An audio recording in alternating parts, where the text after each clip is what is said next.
So today we are going to be covering another aspect of that is another thing that is studied in the field of biogeography called biogeographical regions. Basically, the problem that we had here is the fact that different parts of the world had similar types of species, right? And the problem is, how do we set the boundaries of those places, right? So let me just give you an example here for you to understand what I'm talking about. If you look at these two places, this is a forest in Costa Rica, that's a forest in New Guinea. You can see that by looking at them, you can see that they look very similar, right? You have forest, you have cloud, you have trees, but it turns out that when you look at the species of those two different places, they actually don't share any species. So how do you go about ensuring that those places are grouped within the same place? Well, it turns out that you gotta do a couple distinctions here.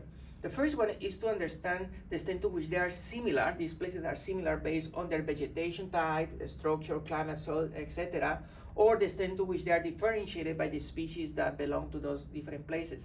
Scientists have created different ways to, again, cluster these places depending on this. So anytime that you try to cluster different places on the world based on their vegetation type, structure, climate, and so on, that is what is called a biome, okay? So in this case, these two places in Costa Rica and New Caledonia, again, they probably have the same temperature, the same water regimes and things like that. They are probably part of the same biome because those climates are very similar, but they are no, but another way to classify those species is based on the similarities between those two species. In that case, scientists use what is called a biogeographical region. And again, are places on the planet that are clustered together given in the similarity in those places in, for instance, the plants and animals that live within those places. In this case, these two examples here might be the same biome because, again, same temperature, same vegetation type and things like that, but they are probably different biogeographical regions because the species that are here are not there. So I need you to remember those two keywords there. Again, biomes are places on the world that are similar on their climates. Biogeographical regions are places in the world that are similar on the species that belong on those that are on those places.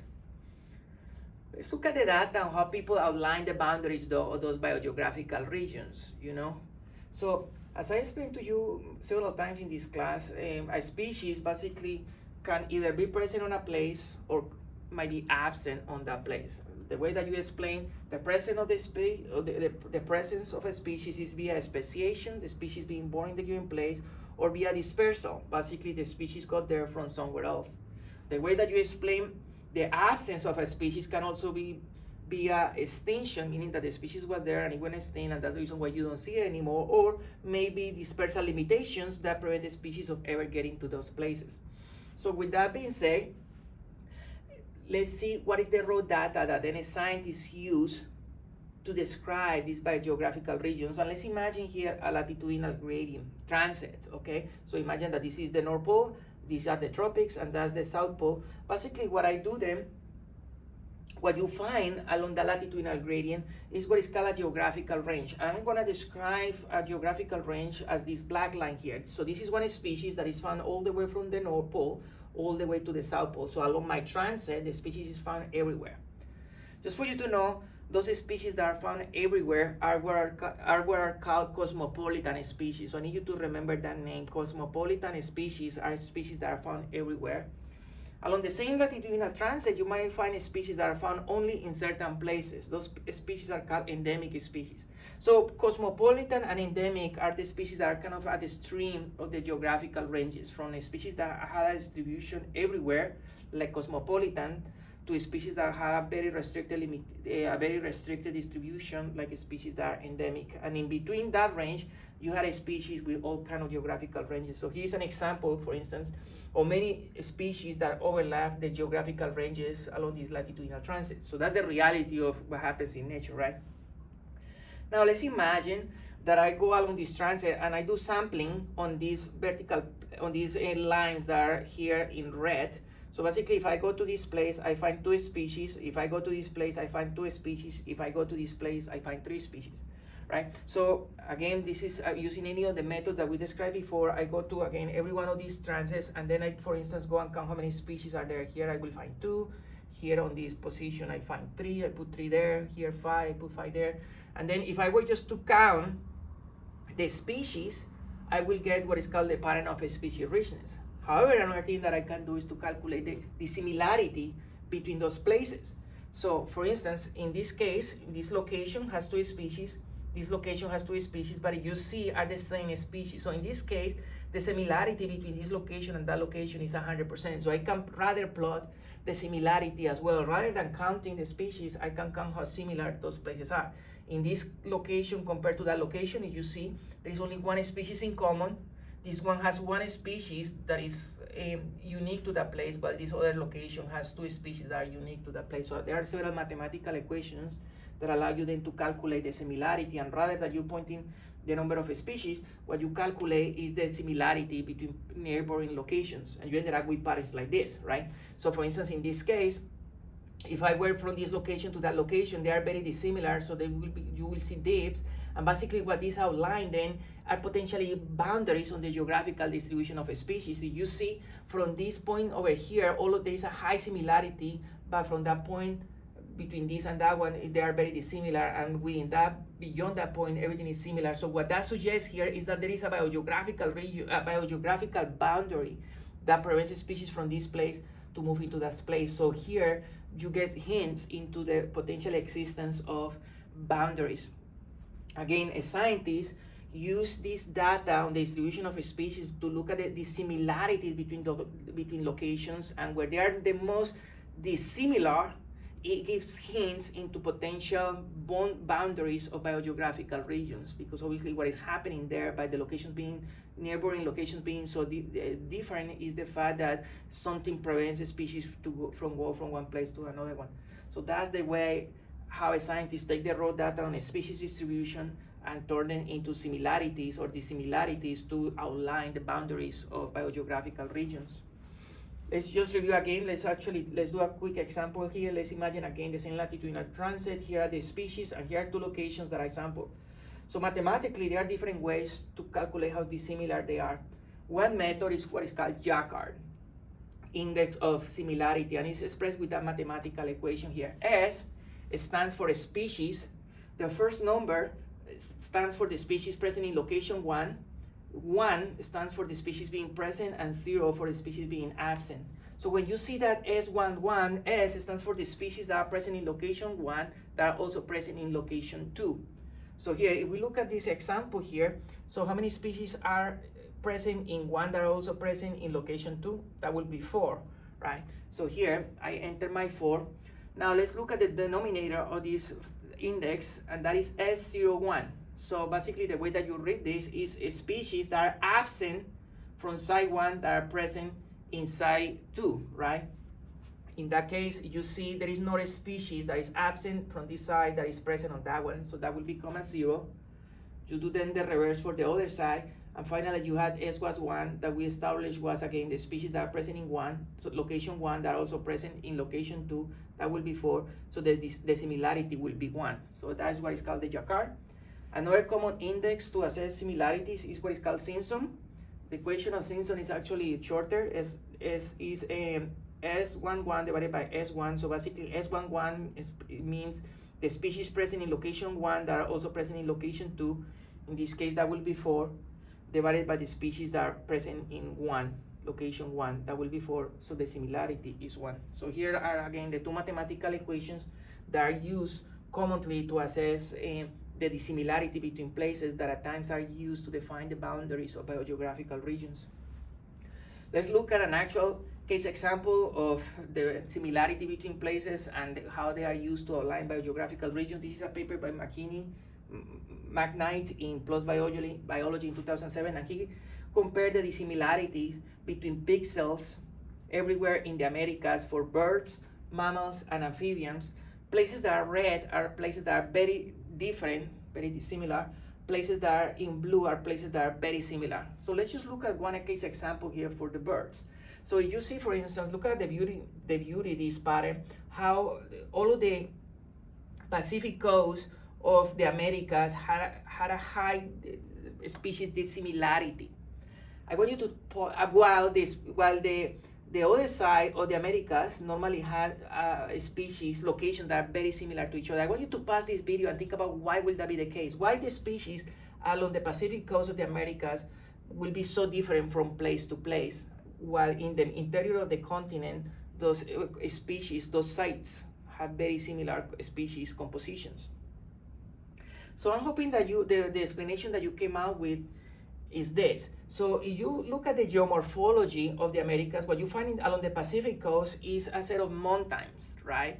That come from plate tectonics that elevate the surface, and eventually you get these huge mountains. And what happens in mountains, of course, is that it creates huge gradients in the environment. You can go from hanging out on the beach with a nice bikini and a martini, all the way to freezing your butt at the top of the mountain. So as you can imagine, there is a huge environmental gradient, and all of the species manage to survive on those conditions. So along the coast, the existence of these mountains create environmental variation that then forces a species to live on just certain places, and that's the reason why there are so many differences in the number of species from site to site. Again, mostly related to the geomorphology, causing a huge variation on the environmental conditions. In the opposite, for instance, if we focus here in South America, you get flat areas all in the interior of the continent. For instance, like the Amazon. The Amazon, you can see as far as the eye can see, and obviously what happens there is that there are general stable and similar conditions throughout, and that allows a species to be everywhere, and that then results again on you having the species from one side being very similar to the locations on other side. And here then you can easily outline biogeographical regions, right? Like here, for instance, in blue, you can see the entire Amazon potentially being defined as a biogeographical region, where most of the species that are there are commonly found everywhere. So unfortunately, this issue of defining biogeographical regions is not as trivial. One of the first things that you have to deal with is the scale at which you try to define those regions, right? So for instance, let me just give you an analogy. When I ask you simple things like, how did you get to be here, right? There is a problem of a scale on this question because of what do you mean by here? I could mean, yeah, here my desk. How do you get to be here in Honolulu? How do you get to be here in Hawaii? How do you get to be here in the United States? How do you get to be here on Earth? So as you can see, there is a huge variation on the scale at which you can define a space, right? And that also applies to the issue of defining these boundaries that cluster different similar places in the planet. So scientists have kind of agreed already on the use of certain terms to define this potential hierarchy on scales. At the largest scales that we can use to cluster things is what is called realms. Inside realms, we have regions. Inside regions, we have provinces. Inside provinces, we have subdivisions. And that again is a hierarchy that a scientist had used to define the scale or the magnitude at which these areas are clustered together. And at times you will see these biogeographical regions, these places being referred, and I want you to understand what they mean and how they are clustered, okay? Now, that's a problem, again, with defining the regions, is the scale at which you decide to create the regions. The other problem is the data that you use to outline those boundaries. So as I explained to you earlier in another class, the species are normally classified into what is called a taxonomy hierarchy, right? So you get a species, genus, family, orders, and whatever. So depending on the data that you use, you may end up with completely different boundaries for those regions. Let me just give you an example here of two places, Canada and Russia. And let's imagine that I want to find out if those two places are from the same region or not. If I use data at the genus level, you can see that at the genus level, I had the genus Laris in Russia, in Canada, and in Russia. If I look at Picea, I had that genus also in Russia. If I look at Pinus, it's also in Russia. So in this case, at the genus level, Canada and Russia are identical, right? They had exactly the same type of genuses on both countries. But now, when I look at the species level, you can see that, for instance, in Canada, the species that I had in the genus Larix is Laricina, but Laricina is not found in Russia. Glauca is not found in Russia either. Picea mariana is not found in Russia, despite the fact that I had the genus Picea, but it's a different species. And Banksiana is another species of Pinus that I don't find in Russia.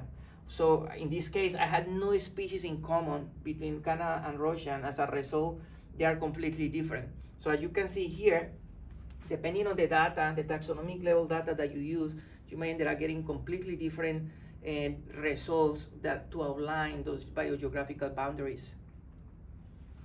The other problem that you had, again, if you try to identify these boundaries for these regions, is the taxa that you use. Let me just give you an example. And obviously, the reason being that different species have different capacities to speciate, different capacities to disperse, and different capacities to go extinct. So that obviously can result in all kind of different distributions of species that might end up resulting in different boundaries for those regions. Let me give you an example that is very famous, what is called the Wallace line.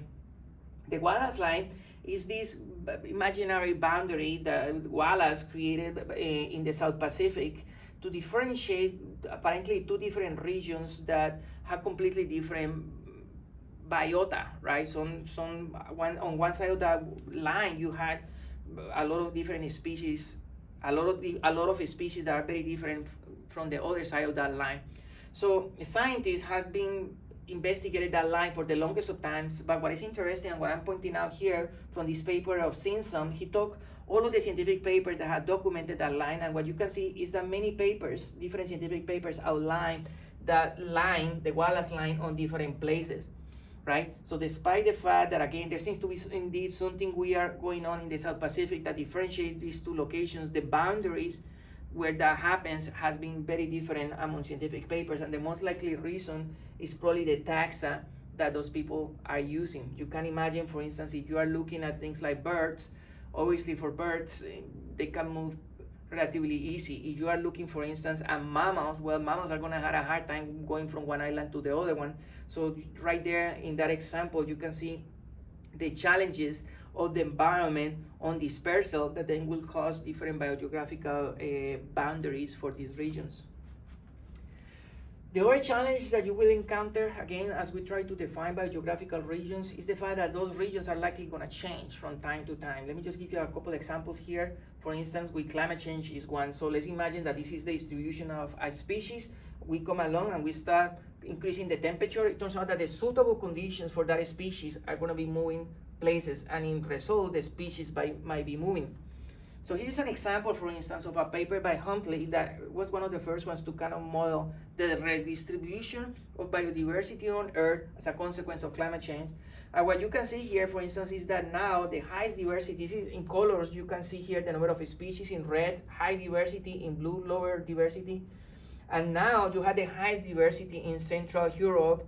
But by 2070, when the temperature of the planet starts increasing at higher latitudes, start becoming hotter, what you find now is that the highest diversity is found at higher latitudes in Europe. So you can imagine, obviously, that if we are delineating a biogeographical region today, that region is going to be completely different by 2070, again, mostly in this example as a result of climate change. So the point that I am making here is that as scientists, we try to define these biogeographical regions, the limitations on the data, but critically, those biogeographical boundaries are likely to change, again, in this example, as a result of climate change. Another interesting thing that is happening with climate change that I should point out as well is that in many cases, not only the species are moving up north, that again is the fact that in consequence to this climate change, many species are moving up north. Obviously, the species, many species, especially in the ocean, are restricted by lower temperatures at higher latitudes. As the planets warm up, now these warm temperatures start being found at higher latitudes, and one of the consequences of this is that many species now are expanding their geographical distribution. So here is an example, for instance, on the snake blenny, that depending on the temperature that you get, you normally find it at higher latitudes. So every time that the winter temperature becomes hotter, you can see the animal colonizing much higher latitudes.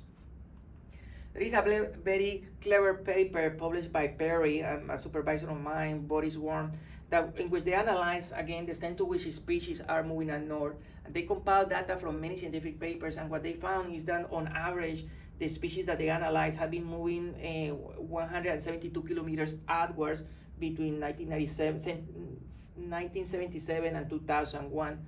We are talking about 20-so years in which, because of the warming that we are seeing in the oceans, the species have now shifted the distributions by nearly 170 kilometers north. And again, in this case, that's going to have consequences on how do we set the boundaries of these regions. I also wanted to point out that not only the species, as a result of climate change, are moving up north, in the oceans, those species are also going deeper. Now, again, because unfortunately, because of the amount of energy that animals require when it gets hotter, they use a lot more energy, and animals in the oceans cannot afford to waste energy, nor do they have any time to find it. What it has been found is that many species of fish are actually migrating lower towards deeper parts of the oceans, again, as a way to keep up with the oceans getting warmer or shallower temperatures, just for you to know. Regardless, so one of the, again, this issue of climate change the distribution of species has been documented a lot, and this is a cool paper, well, actually one of the first papers published by William Sean, that kind of look at, again, what will happen to the oceans, to the diversity of the oceans once we start changing the temperature. And what he found was that there is going to be a huge level of species going extinct on some places, some species colonizing new places. And as a consequence of this, the assemblages that we see today, assemblage, I mean the composition of a species that we see today, is going to be very different in the future as a result of climate change. And that species turnover is described on this map here. As you can see from the species turnover, what he finds is that the highest turnover of a species is going to be found towards higher latitudes, both north and south. Obviously, what is happening here is that now the species from the tropics are having a good time potentially moving up north, colonizing these things. There is interestingly also some reductions in similarity in the tropics, because in the tropics the temperatures are going to get so hot for some species that they're going to die there. So that again could explain also some dissimilarities that you're going to see in the tropics. But altogether, it's believed that local assemblages in the world's oceans could be changed by up to 60% by 2050. You might not think much of it, right? Okay, we have these species there and they're going to change by 60%, but the economic consequences of that could be brutal. You can imagine, for instance, entire communities having fishing fleets completely adapted to fish certain fish, right? And now the fish has just moved somewhere else, and another fish might come, but you can just not easily change the fishing gear to fish the new thing. And unfortunately, the fish is going into another country, so it's not like you can just go to another country and fish. So this species turnover in the ocean, especially when it comes down to the fisheries, is going to have incredible consequences. Again, because communities are already adapted, there are geopolitical boundaries that you cannot cross as the species do. There are also changes on the distribution of species because of humans, and we have explained this several times already in this class. But here is an example, for instance, of some groups of species that have modified the geographical distributions quite dramatically, mostly the carnivora in South America. This is a good example by these two guys there in bioscience, where you can see the original distribution of the species being everything that is in color here, and where they are found today, the most suitable are those places in green. So you can see many of these species will almost wipe out from where they were used to be, and now they are restricted to only certain very small patches along their original distribution. And all of that seems highly related to the magnitude of the interaction of these species with humans. Here I can see, I'm showing you the actual human presence on North America, from black, red being high human impact and green being in low. And what you can capture from this is how on the places where the humans' impacts are the highest are the places where the species is almost completely eradicated, which are these places in purple here at the base. And the places where the animals remain are places where humans had the lowest impact. So again, humanity, not only through climate change, but also through the impact, again, through deforestation and killing and overharvesting of these animals, we are also changing the distribution of these species. As a result, what we define again as a region will change as a consequence of us also having a huge impact on those species. Another driver that is changing and modifying the boundaries of these geographical regions are the introduction of new species. So here is a case example of the lionfish that was introduced early on. Back in 1999, there were only a couple of records found in Florida. You can see it right there. But look at what happened to this species in just a few years. By 2000, now it was found higher latitudes. By 2003, it was now found all along the Atlantic coast of the United States. And by 2009 now, it was found everywhere in the Caribbean. Isn't that mind-blowing, man? So we are talking about here just 10 years. That's right. 10 years time, a species was released in the Florida Keys, and it now managed to be everywhere in the Caribbean. So now what happened here, you are adding a new species, but unfortunately this species at times is also causing the extinction of local species. So again, here we had another human-driven factor that changes the composition of assemblages that then potentially modifies what we define as boundaries for those biogeographical regions today.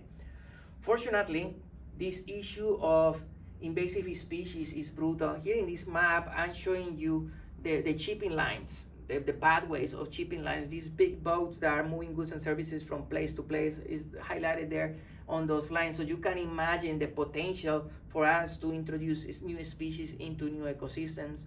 So that again could be potentially, or it is already, one of the major drivers on changes in the assemblages of a species by introducing new species. And unfortunately, there are hundreds of examples that you can point out of species that had already been introduced, having massive consequences for local ecosystems, for good, bringing new species, but for bad, also driving species locally to extinction. So, just to summarize the whole thing, the reality is that there is not really a clear-cut way to define these biogeographical regions, as I just showed you there.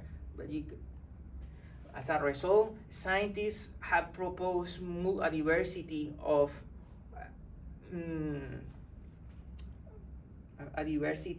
methods, let's say, or results that are used to delineate the biogeographical regions of the world. So here is an example. This is the outline suggested by Udvardi, and here you can see how he defined different biogeographical regions.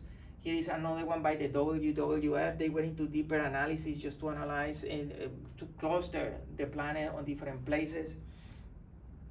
And this problem, unfortunately, is also present even at a smaller scale. This is a paper by a friend of mine, Ross Robertson from the Smithsonian. I was used to work with him there at the Smithsonian in Panama. And this is a paper that he published looking at the distribution of fish in the Eastern Pacific.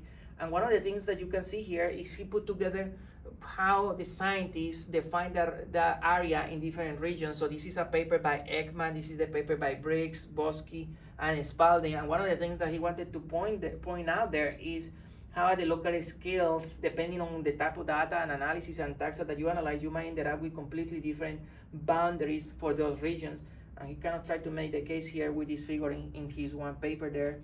And again, showing how even for the same region, scientists have completely different definitions for what a region is, especially the boundaries of that region. So let me summarize the class for today.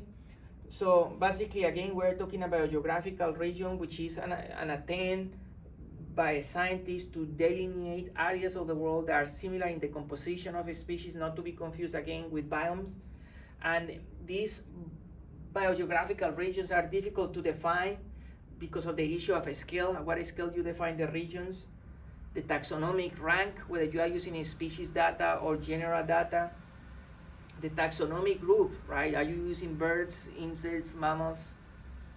Or the fact that it's very likely that these regions that we outlined today are going to be changing over time. As I explained, a couple examples there, climate change and direct human impacts. And as a result, then it's no surprise that whatever we describe today as a biogeographical region is something that is very variable. And again, it can be variable because of the climate, direct human exploitation, or at times the invasions. And that's just a summary of, again, how do we describe these biogeographical regions, the challenges that we encounter every time that we want to define them, and then why there is not really a surprise when different scientists propose different regions for different places in the world. Asriel?